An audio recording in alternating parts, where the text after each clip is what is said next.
What is going on, guys? This is In the Zone, episode 160 today. I'm here as always with Giancarlo Aulino. Anthony Pagniello unfortunately can't make it today. But to start, we're going to talk about some really negative, bad news, and that's COVID-19. The outbreak continues. It's actually now affecting the NHL completely. A lot of teams now going through an outbreak. Aulino, I'll start with you. What were your initial thoughts when you first saw this outbreak, and especially on teams like Calgary? And what do you think this means for the league moving forward? Yeah, this is pretty bad.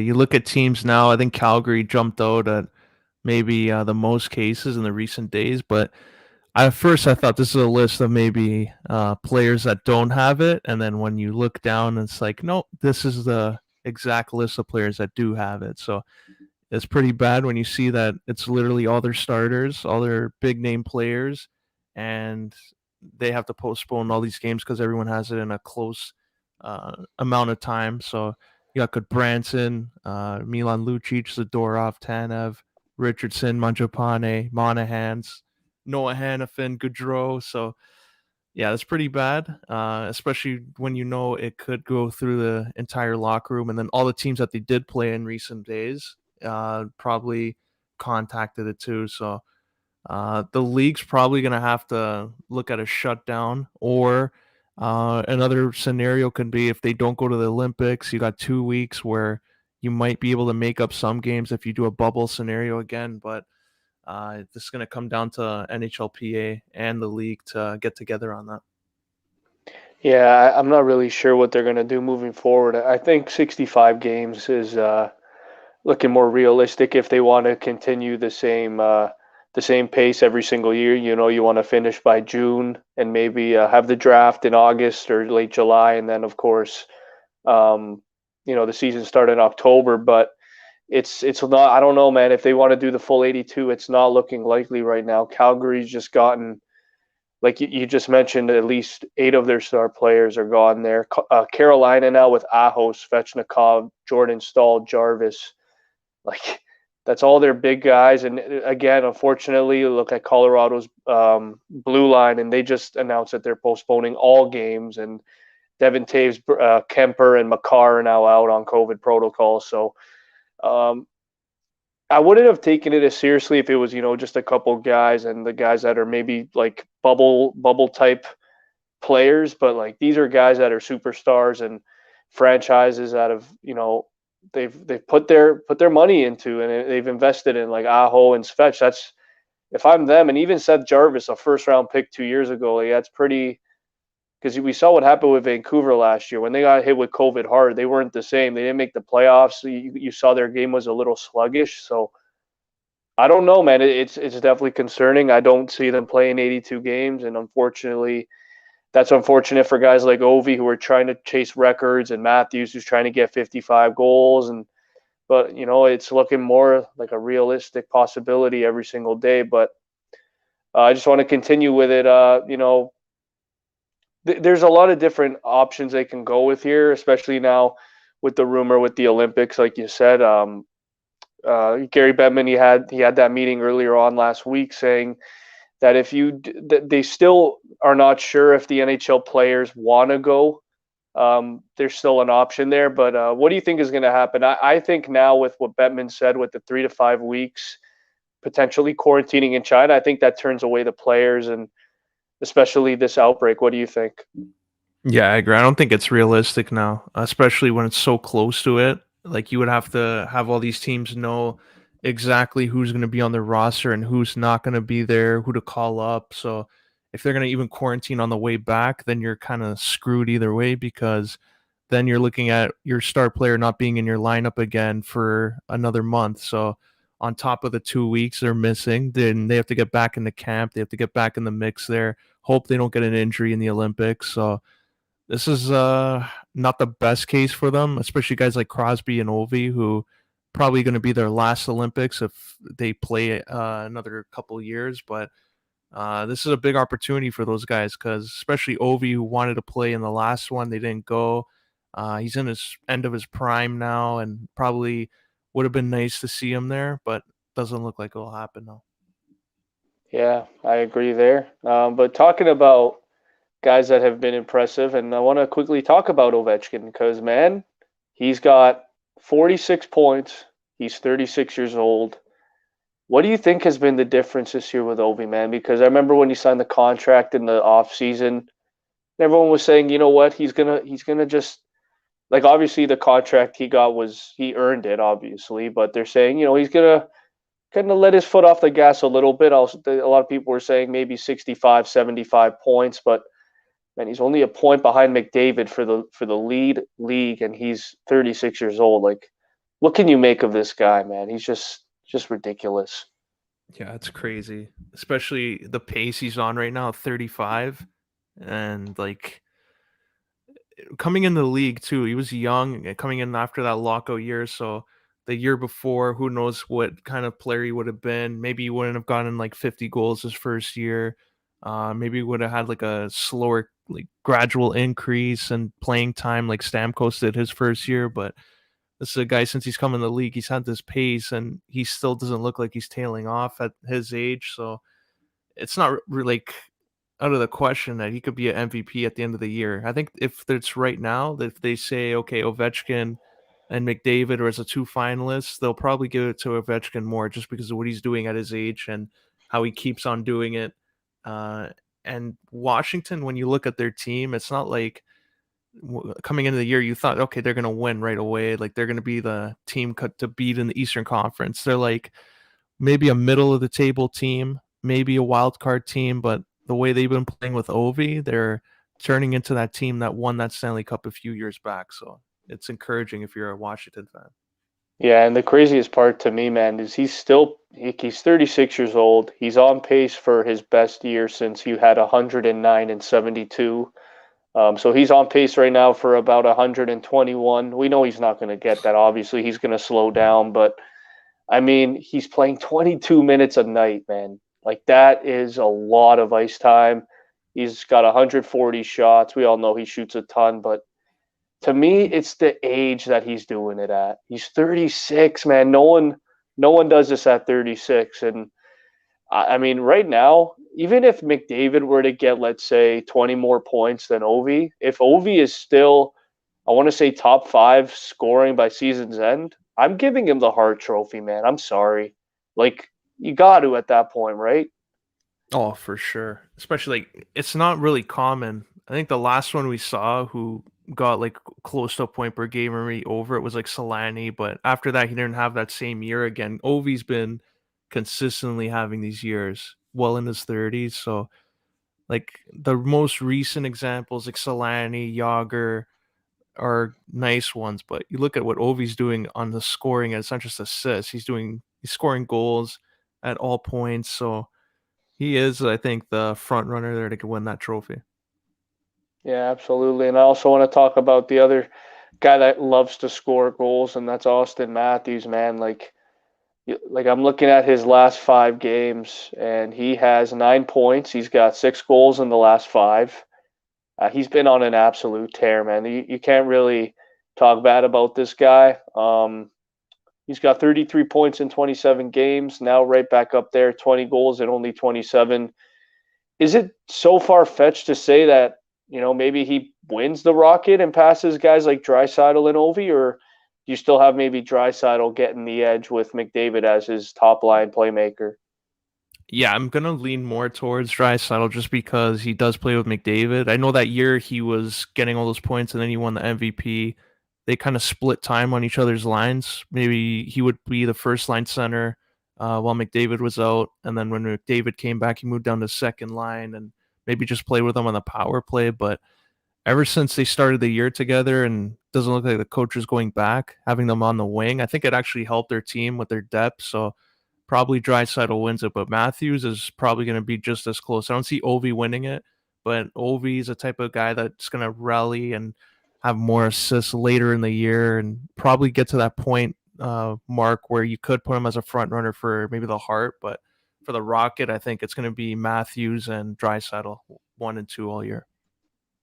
Yeah, you gotta love it, man. I want to move on now to the NBA, This is it's good. We're gonna start with good news. Obviously, there's the COVID stuff in the NBA too that's happening. It's looking pretty serious. A lot of superstar players now just been announced to go in. James Harden, Russell Westbrook, a couple other guys have now gone into COVID protocol.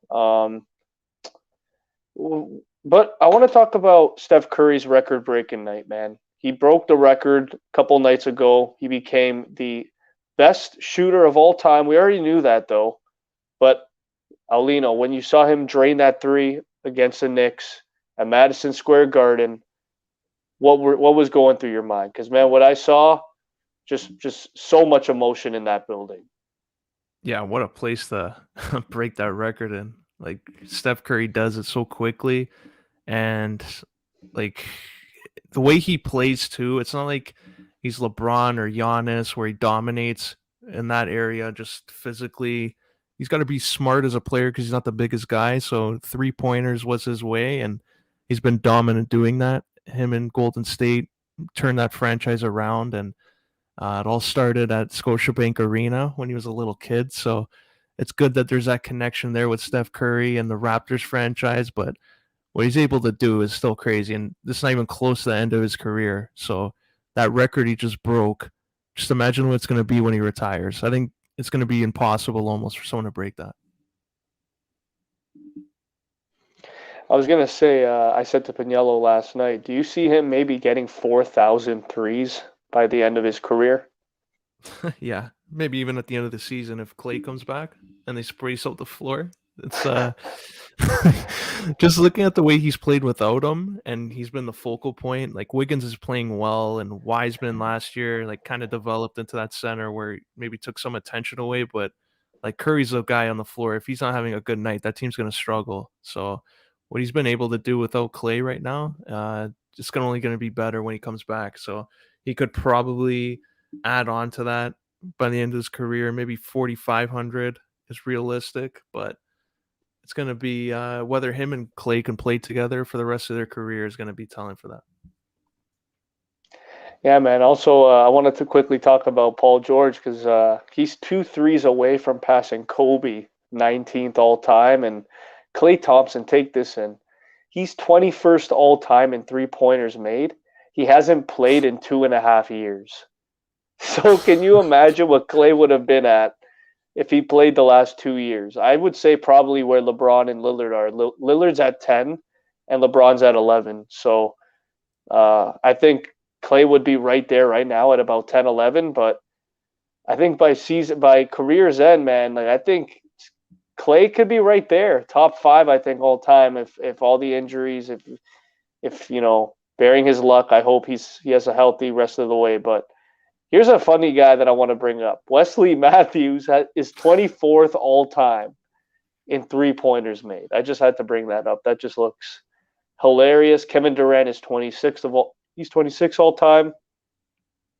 But how about this, Aulino? Our boy, Kyle Lowry, in the top 20 all time, 3-pointers made. I like it. But man, another guy too that just went into protocol, James Harden. He's 4th all time in 3-pointers made. He's only 51 behind Reggie Miller for 3rd all time. Do you see Harden being probably like right behind Curry by the time his career ends, or do you see him kind of winding it down right about now out of his prime? I think he'll probably make it interesting. I just don't see anybody catching Curry. Like I think from first to second, there's going to be that gap all the time. Like Clay's going to probably get into that category soon, but I think Reggie Miller, everyone right now, like Harden, Clay, those guys are going to pass him eventually. So that's going to be the record everyone goes for. And then Ray Allen also. So I think when everyone's done here, it's going to be Curry, Harden, and Clay as a top 3. Yeah, well, moving on, I want to talk about a guy that's making his return in the NBA. So amped. Isaiah Thomas signed a 10-day contract with the Lakers. He made his debut in the G League, and he absolutely popped off for Grand Rapid Gold. I think he had 42 points, something like that.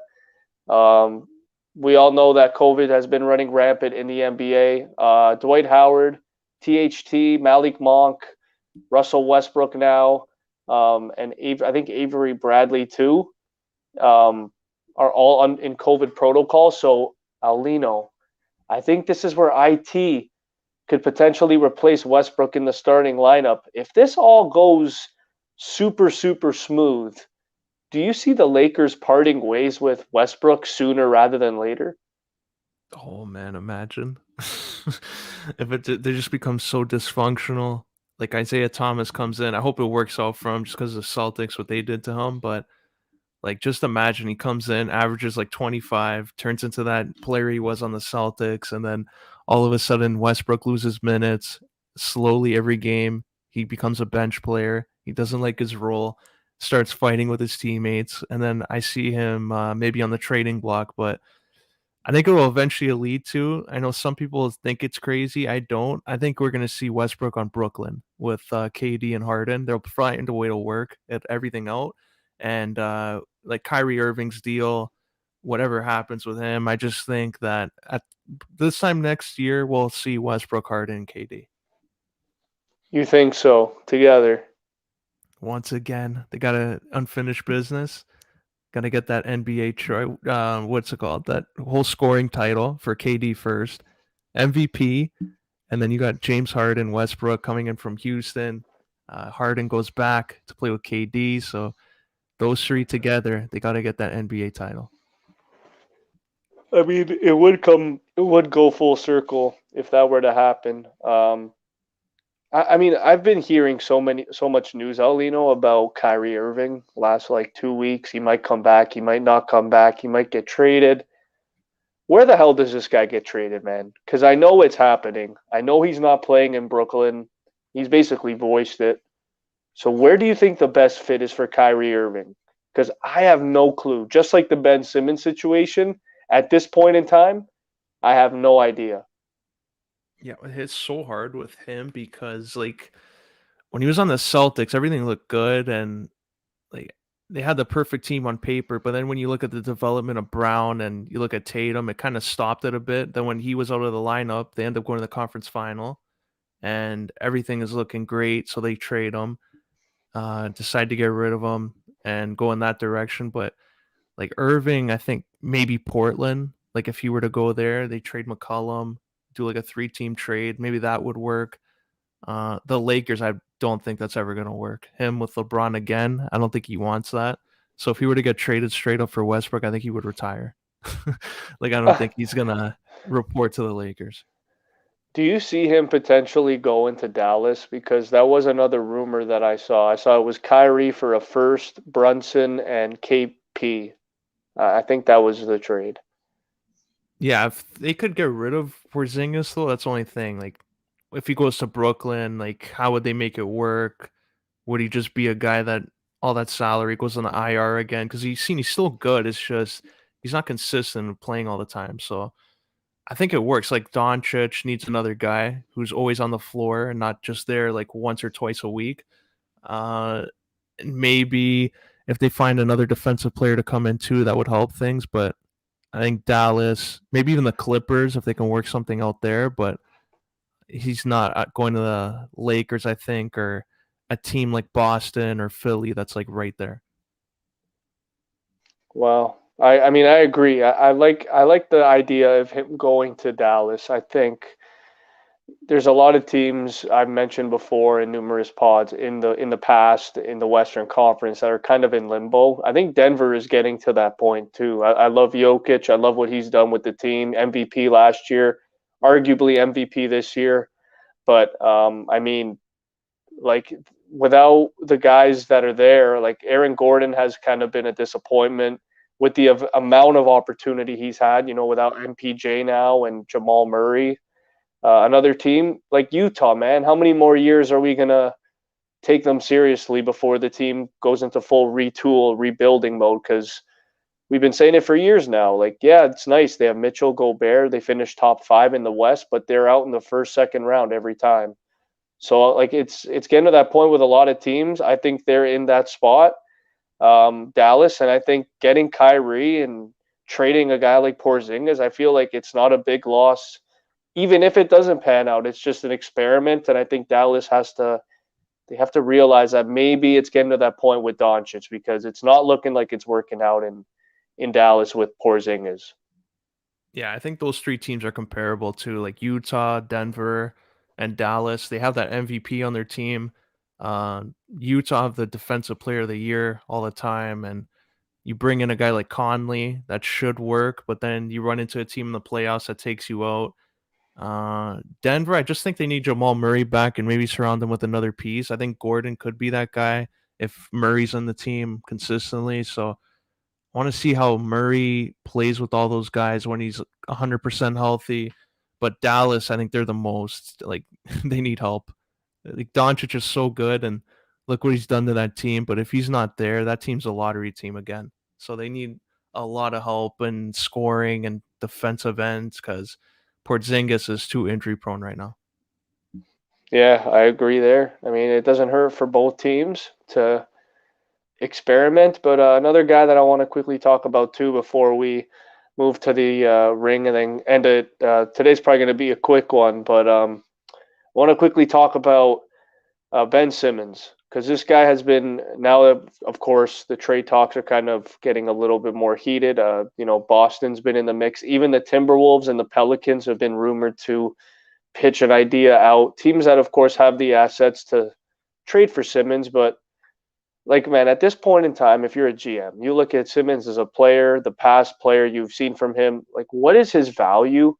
Because I'm looking at Simmons and he's nice. He's one of the more elite defensive guys in the league, but like, it's becoming more of an offensive based league in the NBA. If you're not like that great elite, not elite, but if you're not that great shooter, you're not really relevant on a nightly basis. So, if you're a freaking organization out there, Aulino, like what do you value in Ben Simmons? Is it just that Draymond Green type of game, the leadership and defense, or what do you think it is with the former first overall pick? Yeah, with him, I think it's defense and passing. Like, I think if he's in a right situation, it would work because we saw him and Embiid. It was working for the most part until he gets the ball and he's forced to shoot up a three or do something different. So, like, I think if he's on the Pelicans, if they're able to keep Ingram, JV, and Zion, man, that team's going to win a championship because they're already going to be difficult to deal with when Zion comes back and the way JV's been playing. Like, that team's scary. So if you add Simmons to that, they're already a contender.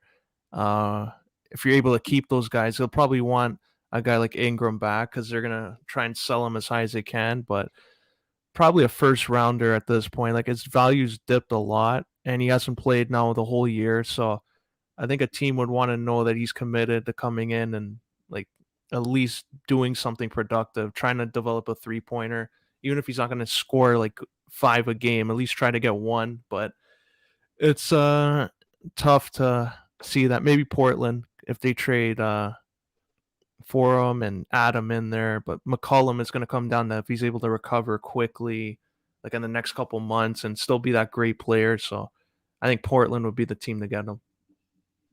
Yeah, I agree with that. I think that's probably best case scenario too, for especially I want to say Portland too, because again, you look at what happened with McCollum. It's unfortunate with the collapsed lung. He's out indefinitely. They don't really know when he's going to be back. I don't even think they have a timeline yet. So he's out long term. Powell, unfortunately, hasn't been producing the pace he was last year, which is obviously, I think, expected. I didn't see him posting 21, 22 points per game on Portland, but um, I think it just benefits even the morale of Lillard because I've seen about the last 2 weeks, Lillard's kind of it's getting in his head a bit. They're not being successful enough for him, and he's kind of thinking, I said I want to be here, and I'm here, and we got to go through these struggles. But I think if they get a guy like Simmons, it'll kind of take his mind off of that, and maybe they can start rolling again. But I don't know, man. With Simmons, it's definitely hard to read. But I got to move on now to the ring. What happened with WWE this past week was an absolute W. I wish Pagniello was here to talk about it, but Kevin Owens re-signs with the WWE. Aulino, what were your thoughts on this? Because I'm pretty sure you called it. I thought he was going to AEW for sure. And what do you think this means for Kevin Owens moving forward? Do you maybe see a potential Royal Rumble win for him, or do you think that's out of the cards? Yeah, I love the move because there are all those reports out there saying like, oh, okay, he's unhappy with the company, but if they're willing to offer him more money, less dates, where he doesn't do live events all the time, and he can still have that same style, more opportunities, I think it's probably better off staying there. I think he's done all that stuff in AEW. He's also close to 40 years old, so probably doesn't want to do all that stuff anymore.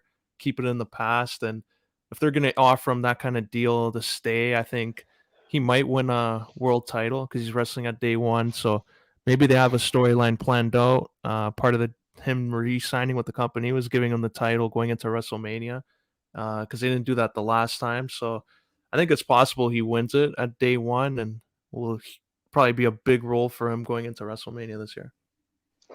Can you imagine he wins the title at day one? To me, that's a curveball. I mean, a couple months ago when we were talking about Big E potentially, I think it was when he was the Money in the Bank winner and he was holding the briefcase.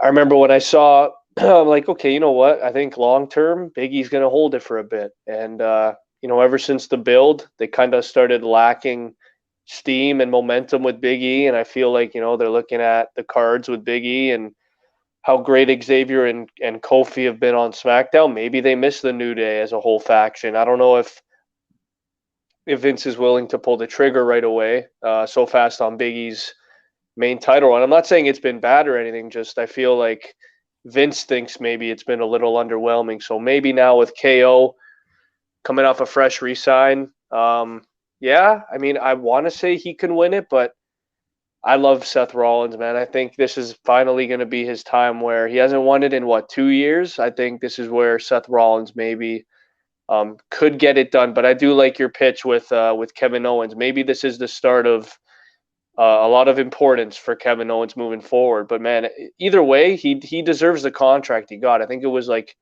$3 million a year. Like he definitely deserves a contract. Already been there for 6-7 years. Been treated like family. So you do believe he has another main title run for sure? Oh yeah, especially now, like the way they've been building him up, where he doesn't care about the roster.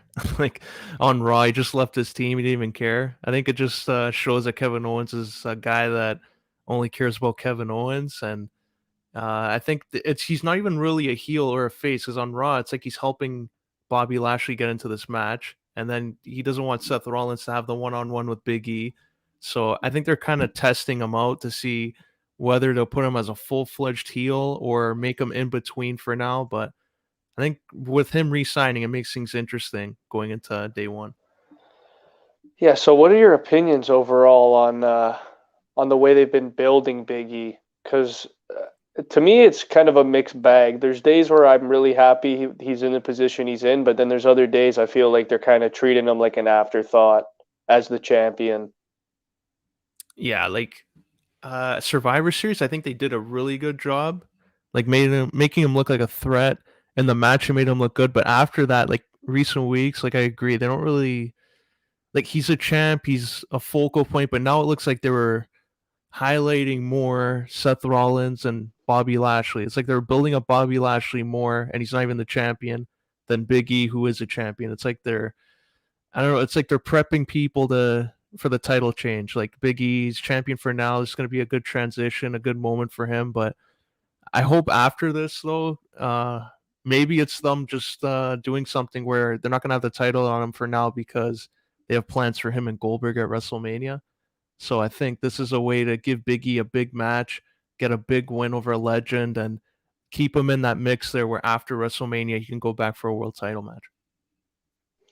Wow, eh? I mean, I do see it. Um, Here's another thing too. Like Roman Reigns, his run is eventually going to come to an end, right? Like, is it going to be at day one against Brock? I don't see it. I think Brock though is going to face Bobby at Mania. I think you called that. I want to see it happen.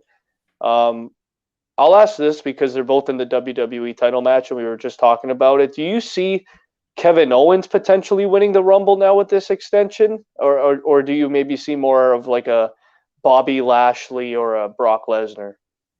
I'd like to see it because it'd be something different. Like the last couple of years, we've been saying, okay, yeah, Seth, it's predictable he's gonna win. Then Drew, he was the right guy to win, but like him and Brock were the guys that dominated the first two halves of the match. So I think it'd be nice to see him win it. It just I don't see him challenging Roman. I don't think it would make sense. So he would have to face whoever the Raw champ is, and if it's not a guy like maybe if it's Big E, I don't see it working because they just had a match. But maybe Seth, they can build that up. Those two going 1-on-1, or maybe Edge is a champion by then. You can have KO face Edge, but unless the champion is someone you can really have a good feud with and have KO really bounce off as a heel, I don't think it works really well with him winning the Rumble.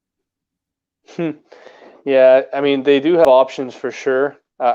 It's not a bad thing. Do you see Seth Rollins maybe like after all this is like maybe like you mentioned like after WrestleMania, do you see Seth Rollins potentially being that top baby face come early April? Because man, like the reaction that he's been getting recently has just been reminding me of 2015 Seth, where like it doesn't matter what he does, fans are cheering him. Like this isn't the corny, boomy Seth Rollins anymore. Like this is a creative, hilarious, knows what he's doing, veteran type guy, and I think he hasn't had the title in 2 years. Like as crazy as that sounds, it's been that long already. And I think this is finally where I think if he were to win the title, let's say at day one, and then maybe he has a little bit of a heel run with the belt, I think at some point down the line, you have to really look at the roster and say, okay, Finn Balor isn't really working in the company, at least on Raw. He hasn't been. When do we make Seth Rollins the full-fledged babyface? Because, dude, I want to see it happen again. I think it could work only if he's going up against Roman as a heel. I think if Rollins wins a title, he's a heel, like you said, they continue it, and then maybe he gets drafted to SmackDown whenever they do that shakeup again, and he loses the title. I think the best feud for him would be Roman, and I think that's when fans would get behind him again. But on Raw, like you said, they're like Finn Balor. If it was working, I think they could have done the double turn and ran with that. But I don't really see too many like Edge already did that feud, so I don't think it would work again. But KO maybe. I don't see it working with Bobby Lashley, and then Big E's too much of a likable face to really see him turn heel on Seth Rollins. So I like the idea though of him turning face after WrestleMania. Well, come on, let's be honest here. Like Brock Lesnar, I feel like this run is not going to last. I feel like he's eventually going to turn full heel. I don't see him continuing this character. I just feel like this is a big fat tease for Vince because that's Vince McMahon.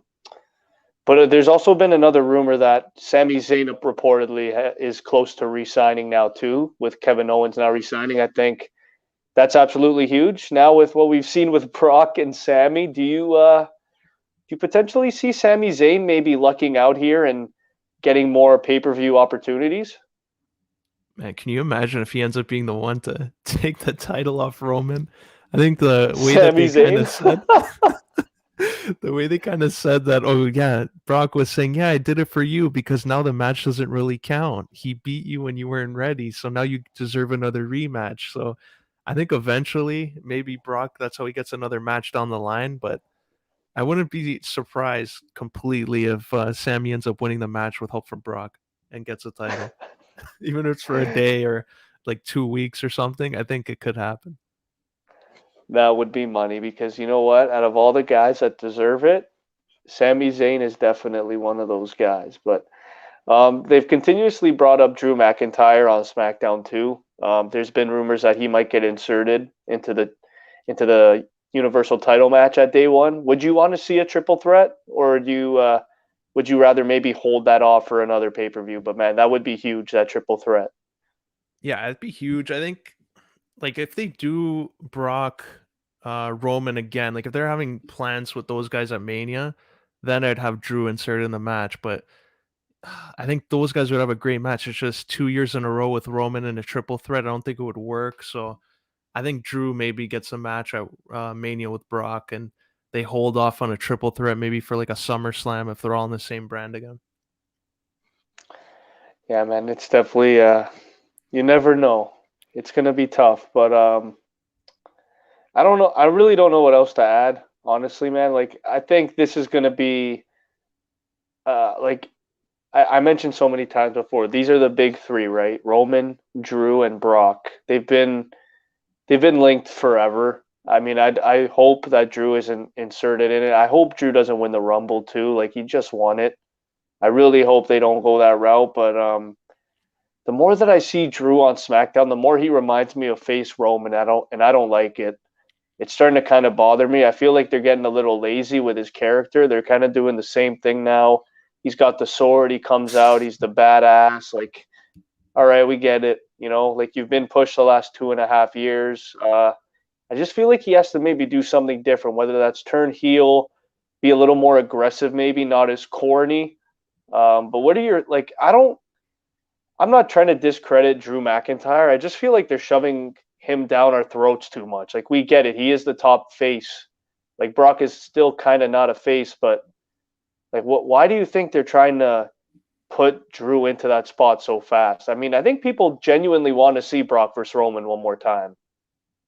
Yeah, like Drew, you mentioned it there like perfectly. Like it is kind of corny now. Like one time I get it, come out with the sword, but like every week, like you're not gonna use it.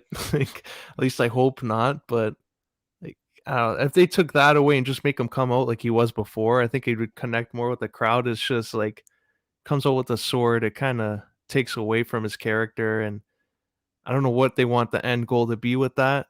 But I just like the way they presented Drew going into the match with Brock, I think was perfect. If they can just build off that or bring him back to that where he's a guy everyone already rallies behind. You need to put him in every segment and save the day with the sword. I think it would be perfect for him going forward, and it won't make fans get tired of him. Like if he gets a world title shot, like even Seth when he was at face, and everyone liked it originally, but then once you see him all the time in every segment, you get tired of seeing him on TV, and you don't want to see him in that world title match. So maybe less is more with Drew. Exactly, I agree with that. Like, look what they did with Sheamus the last 2 years. I mean, he came off that beautiful run in 2015. He won the Money in the Bank, became the champ. Then they put him in a tag team, and then again, less is more. Like he was still doing things, but like they didn't shove him down our throats every week. Like remember Sheamus in 2012? God, that guy won Oh every yeah. single match. He didn't lose. So you could kind of compare like Sheamus 2012 to Drew now, where like he's successful, he's gonna win matches, but like you got to kind of relax with him because we do know that he is obviously probably the best possible guy to dethrone Roman other than Brock, but like I don't like that. I don't like that predictability anymore. I want to see maybe someone else step up and maybe like you mentioned, Sami Zayn has been a great surprise with Brock. Like it's been fun. Um, but I want like again, Shinsuke's not he hasn't been doing anything. AJ Styles another guy, he should definitely be doing more, but like I'm tired of Drew, man. I just got to say it. Like we they run into this theme with all these baby faces. Like they have it, like they had it with Seth. Remember, like we always used to complain about how corny he was. The Miz at one point was really corny too. Roman Reigns was corny. Kevin Owens even at one point was kind of corny as a face. So, do you think maybe WWE has to kind of start like kind of gauging away from this I'm a hero baby face, or do you think they should maybe more be like good people, but not like that corny stuff? Because I feel like wrestling should kind of start maybe going more into that direction, where kind of just be yourself. Like you don't really have to have this baby face heel dynamic. What do you think, Aulino? I know it's kind of risky in the whole wrestling business side, but I don't know, man. I feel like it would intrigue new viewers. I think for sure. Yeah, I agree. I think like they did it right with Daniel Bryan when he was a baby face, and it worked so well. Where like now, as soon as he turns heel, he's able to use that to piss everyone off. So I think he's probably the best example of it working both ways. Where if you want him to be a face, it will work because you're not constantly like putting him in and making him corny in every single segment. Maybe once in a while, but and then he turns heel and look at AEW what he's doing. He's just calling everyone fickle again, beating all the top baby faces and having like matches where he's not losing because he's finding a way to just get a disqualification, get a draw, get his hand on the rope. So he's probably the only example I can think of it working where a face can be that and everybody's behind them, and then when he turned to a heel, everyone really hates him. Yeah, man, like, it's gone to that point. Like, I don't really know what else to. It's just I don't know, man. It's tough. Like I don't understand why every single babyface has to be corny. You know what I mean? Like what Daniel Bryan, what happened with Daniel Bryan was freaking perfect. Like the babyface run, we understand that you know, he had to, he had to overcome a lot with this whole authority angle and people going against him, but he wasn't corny about it. It was the fan engagement. I feel like that's my point, Aulino. I feel like the fan engagement, like it obviously it happens on a weekly basis. They build storylines off it, but I feel like in terms of characters, they don't do that often anymore. Like I remember when Zack Ryder was one of the biggest baby faces at one point because of the fans and because they genuinely wanted to see him. And remember when he won the Intercontinental title at WrestleMania, like people genuinely wanted to see him win. And it's not about the corniness, I feel like they need to kind of cut that shit out. Kind of make it come organically, what the fans want, because the fans have not been getting good baby face runs recently, man. And I feel like I gotta like look at take Edge for example right now. Like that's a baby face run I look at, and it's like there he's doing what he knows best. Not to be corny. He's kind of a baby face. He's kind of not. He knows what his role is, and he sticks to being himself. I feel like a lot of baby faces have to do that, but they're not doing it. Like the rarities, like the Orton, the Lesnar, and the Edge. What they're doing right now, I feel like is what every baby face should do in the industry of wrestling. Yeah, and it makes you want to watch the next week because I think they fall in a pattern too much where it's like, okay, this happened this week, and then when the next episode is on, you totally forget it's on at sometimes. So they don't really build any storyline where you're looking forward to seeing how it develops in the next week and actually want to tune in. It's like, oh, okay, I'll just maybe catch that segment if I miss it. Maybe in the next couple of days, I'll see on Twitter and see what happens. But I think they're in a real problem right now of not really getting people to want to watch every single week and see how everything develops. They just throw it out there and hope it sticks in that one night.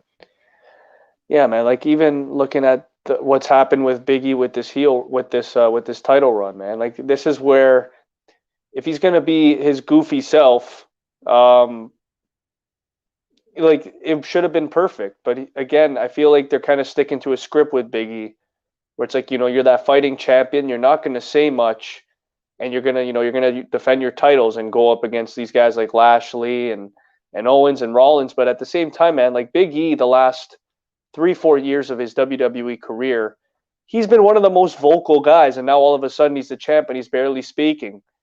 Like I don't know, man. I just feel like the character should be maybe more built around the fans and what they want to see from each person. But again, they do have scripts and they do have storylines to write, so can't really control that. But Aulino, you have anything else you really want to add? No, we're good there. WWE, solid. Solid match, buddy. I think day one's gonna be solid, man. Apparently, it's supposed to be almost a bigger ordeal than the Royal Rumble. A couple Oh, guys yeah. might be missing the Rumble. You got Migos there performing, so they're pulling in the cash right there, dishing it out, trying to make this event feel like a WrestleMania. The culture. Oh man, we're gonna see the Migos in the New Day for sure. Come on, it's happening. They're gonna help Biggie. Imagine they jump in the ring, go after Bobby Lashley, thinks it's a fan again, and beats the shit out of all three of them. Oh my god, man! If this is all be if that fatal four way is ruined because of the Migos, oh my god, man! I'll stick to AEW full time if that's the case. But damn, man, They're gonna that's pull a Bad Bunny. They're gonna get involved with Bobby Lashley's business now. dude. Here's another thing. Like fatal four ways like this, they look so good. And why is it just a fatal four way? They got to make this an elimination, man. Please, I don't want to Yeah, see just that one pinfall. and I like how it's no DQ too in these kind of matches. So we're probably gonna see like someone interfere at some point, like MVP. But like I think Shelton, Cedric Alexander, those guys, maybe they get a new member to join them, and maybe that's how they start off the year. But I think they need to end the pay-per-view with something big to really get people wanting to watch Raw 2 days later, because it's going to be a Saturday event and it's a New Year's Day. So you got to take advantage of the time slot and make people invested in for the rest of the year. Well, Aulino, if you're saying something big has to happen, what do you think is the biggest thing out of those four guys? I think if this is closing the show, maybe a title change, but if it's going to be Brock and Roman, I think you need either a return or you need something where maybe it's Lesnar winning the title with Sami Zayn helping him, or you find out that Roman lost the title, and then the way he lost it, there's like controversy and all that, and then he ends up getting the title back on SmackDown that they overturn it. So they need something to hook people in for the rest of the week. Here's one more question I'll ask before we go off. What do you think Paul Heyman's involvement is going to lead to come day one? You know what? This might be a crazy one, but I see him counting the 1, 2, 3 for Brock Lesnar winning the match, Oh, going in the ring. man. Because that crown jewel, he threw the belt in the ring, but it kind of looked like he was throwing it for Brock to get it, and Roman ended up getting there first. So, like, if they're in a situation, there's someone has to count 1, 2, 3.